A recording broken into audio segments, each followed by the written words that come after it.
Maaga pa nga at pumunta na kami ng malengke para mamili ng uulamin ngayon. Ayan. Kita nga namin itong maliliit na hipon at bumili kami kasi marasarap itong ukoyin. Ayan. Kasi tsaka mura at masarap na ulam.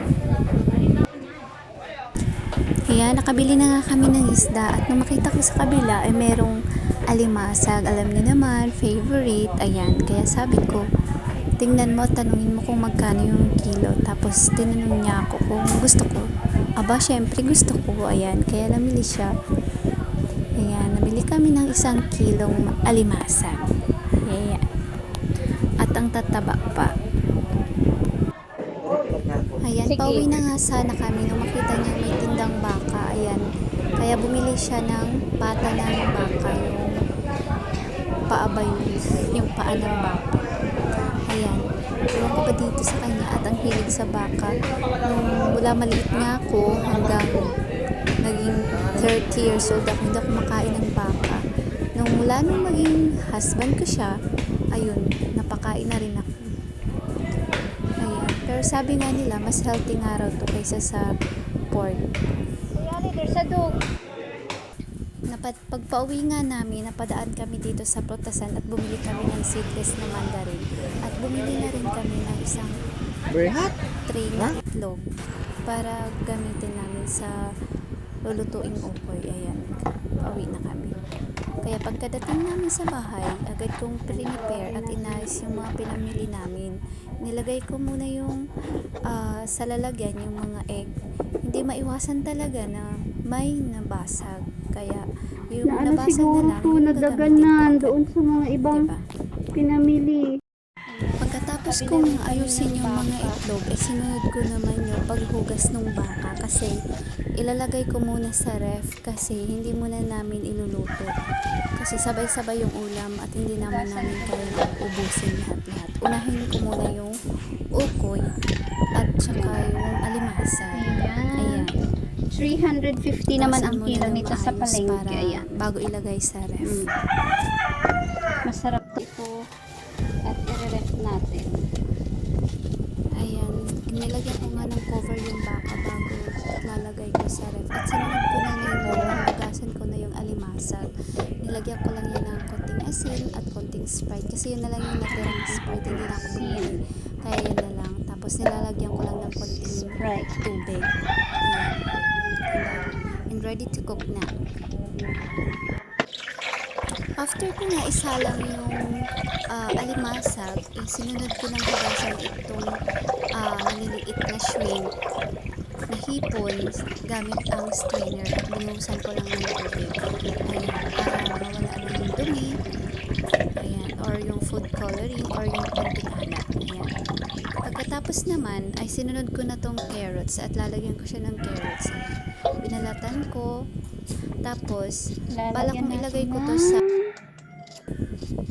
ayan, binalatan ko nga itong carrots at ilalagay ko sa blender kasi ayaw nung mga bata na kakain nila ng buo yung carrots or tsaka yung bawang at sibuyas. Kaya balak kong i-blender na lang para hindi nila makagat or makain kapag sila na ay kakain. Ayan.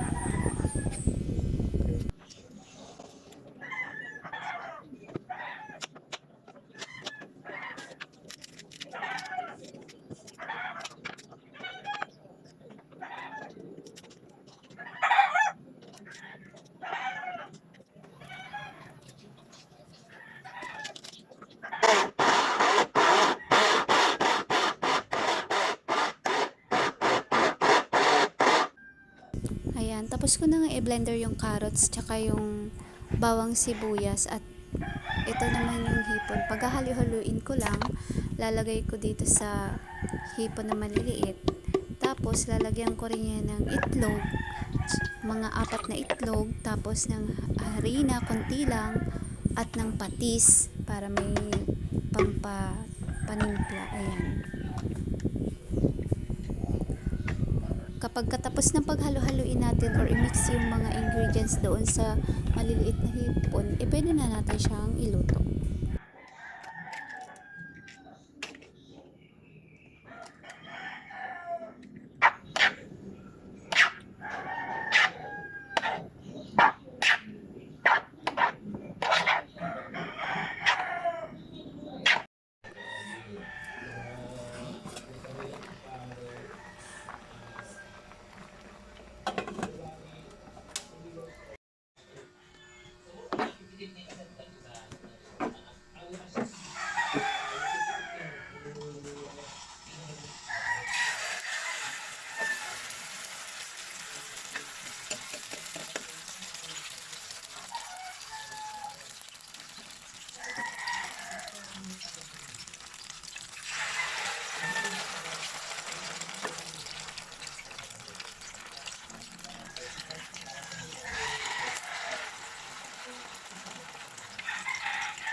Ayan, yung aming ulam for today. Okay na shrimp and alimasag. With fruits. Ito, seedless to na mandarin. Ayan. Yan. Kain tayo.